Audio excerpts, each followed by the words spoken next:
Tim SAR gabungan masih terus melakukan evakuasi warga yang bertahan di rumah mereka, termasuk hewan peliharaan. Di lokasi banjir, ketinggian air mencapai 1 hingga 2 meter.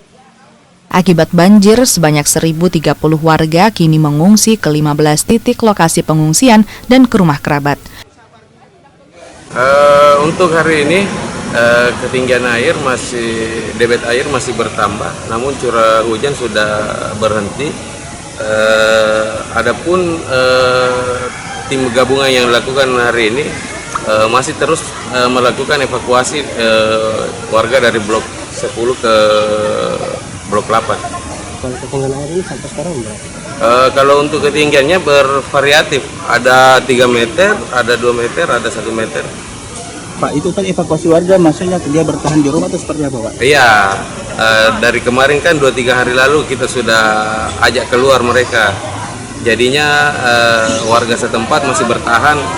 Ternyata semakin kesini semakin tinggi airnya. Pak, ini kalau air naik begini itu karena apa, Pak? Kan ini hujan tidak terjadi karena luapan atau seperti apa? Kalau untuk tadi malam memang curah hujan tinggi dan berpapasan dengan air pasang. 2 kecamatan yang terdampak banjir yakni Kecamatan Biringkanaya dan Kecamatan Manggala.